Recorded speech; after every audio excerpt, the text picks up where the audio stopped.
Magandang araw po sa inyong lahat mga kaugnayan. Mapapanood natin ang serye ng kwento ng buhay ng partner ni Aimee Calabio na si Beldon Combe. Siya ay isang 51 taong gulang from Seattle, Washington. Isa rin siyang nationwide speaker on the subject of wellness and nutrition. Sa unang bahagi ng ating serye, mapapanood natin ang mapait niyang karanasan sa dati niyang asawa na isa ring Pilipina. Panoorin natin ito.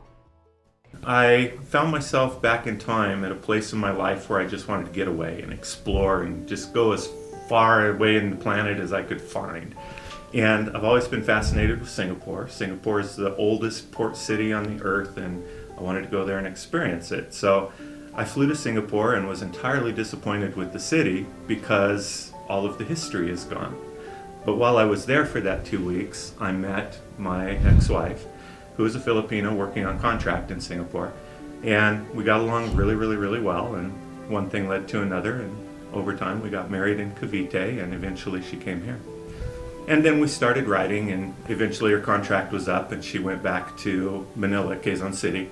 And so we started writing, calling, messaging, and then I started taking extended trips there to meet her and be with her and meet her family. How long did this texting and calling, how long did it take before you actually become serious with it? Maybe 4 months or so. From the time we met to the time we got serious and I asked her to marry me, it was about 6 months' time. And then it's 3 months after that, we were married in Cavite.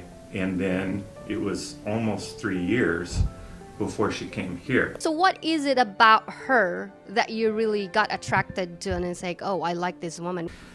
I think the thing that attracted me the most is she felt very genuine. When we met and we talked and we started getting to know each other, it was a chemistry click for me, and it felt warm. It just felt nice. And I liked the idea that I met her in person as opposed to over the internet, because it gave that first interaction and a better sense, I thought, of who the person was. So yeah, just the chemistry was good. How many kids does she have? She has one, and One. I had 2 at the time. Okay, so you met her parents as well, and how do you feel about them? I was welcomed into that home like I was already family. They welcomed me in with open arms and encouraged me, of course, to move things along and marry their daughter. I think that's kind of a normal thing with parents and their kids, but they really welcomed me with open arms. They fed me well, they showed me around, they treated me very nice. So it really felt right. It really did. So take us back when you brought her to the States. You said it took 3 years. Very nearly, yes. Was it hard? How hard was it? We learned that fiancé visas work a lot faster than if you're married in the Philippines. There's a lot more paperwork, a lot more red tape if you're married there. The visa process is long, inexpensive, not especially hard.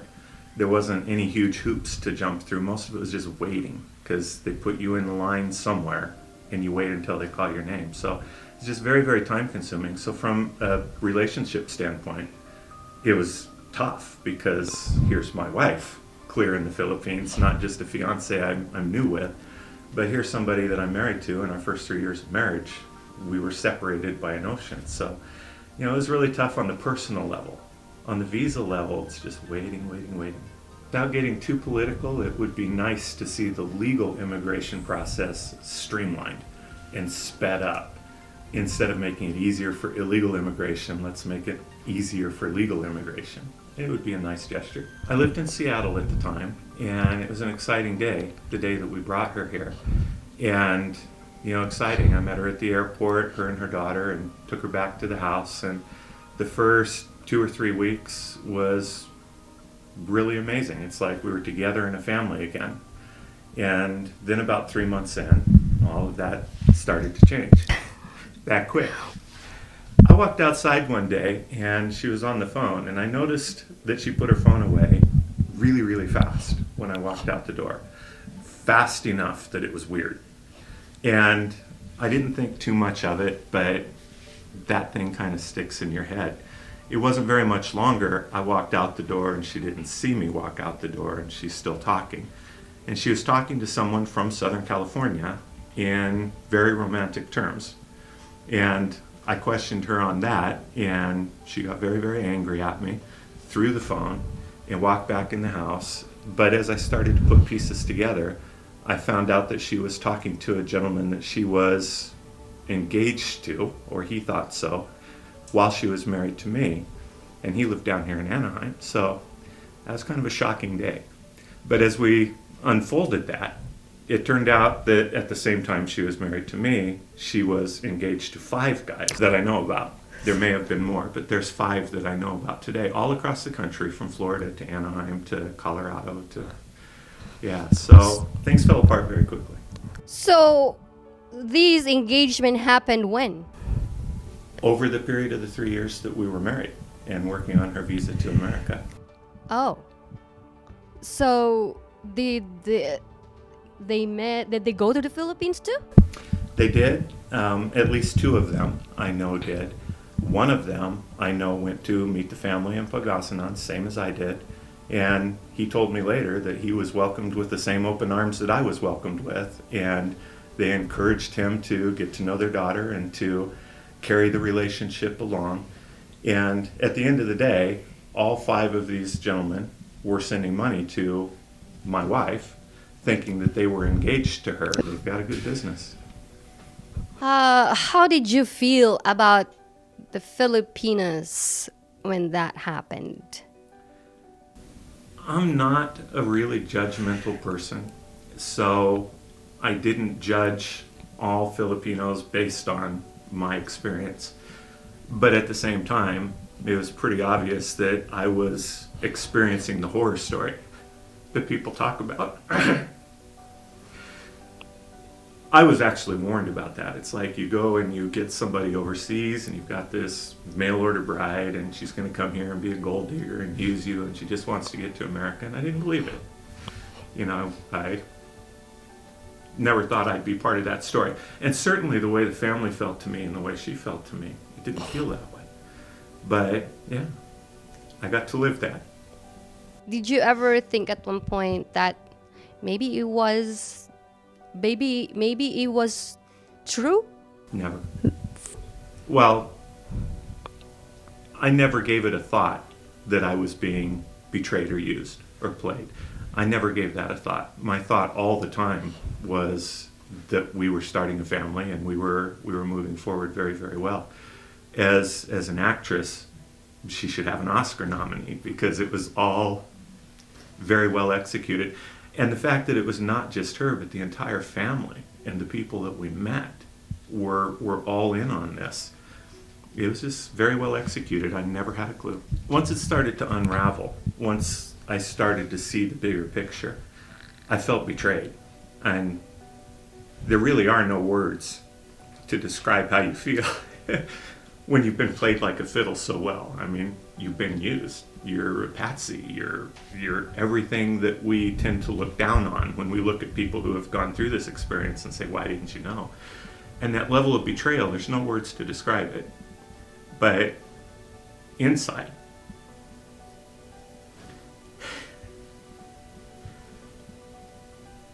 you come apart.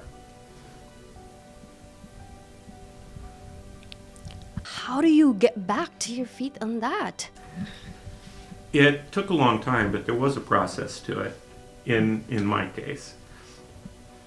I heard Amy tell you earlier, she's a fighter, she's a strong woman. You go through this situation, you're going to bounce back, you're going to get back on your feet. And I'm the same kind of person. When I was at my lowest through this period of time, I looked at it because the last 3 years before she came here, up to that point in my life, they were the best years I ever spent.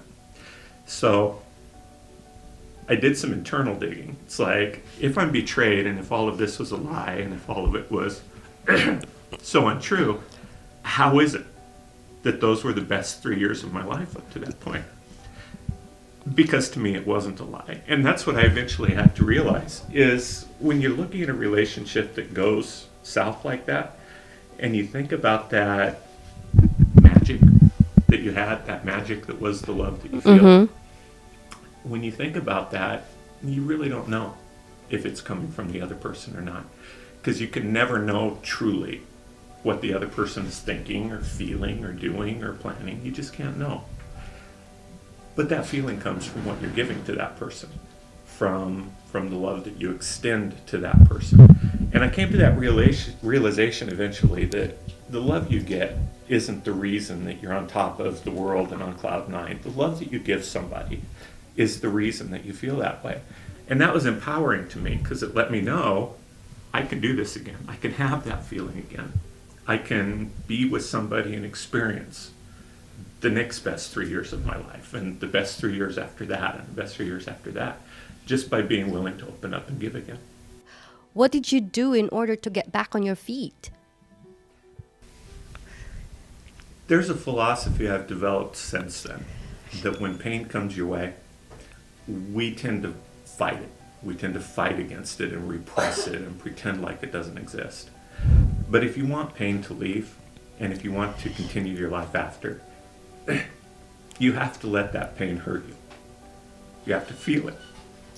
And once you feel it, you can let it go, you can move through it, and you can move on. So there's about a year that was really, really, really tough and really hard to battle through. But I let myself feel it, and I let myself work through it, and then I let it go. And when I let it go, I was able to start taking the next steps. Did you go to counseling, or were there friends who helped you, or did you go on yoga? Did you go on hiking just to divert the attention? What did you actually do? I am very much an outdoors person, and the outdoors is my therapy. So I spent a lot of time with my mountain. I've called Mount Rainier my mountain since I was a very young kid, and I spent a lot of time with my mountain, just letting nature give me therapy and work through it. Next week, dito sa Ugnayan, Beldon will share to us how did he meet his current partner, Aimee Calabio, at kung bakit pinili niya ay Filipina ulit. Alamin kung ano ang kanyang nakikita sa mga Pilipina. Para sa mga karagdagang kwento, mag-check out sa la18.tv. Ito po si Effie Barker, ang inyong kaugnayan.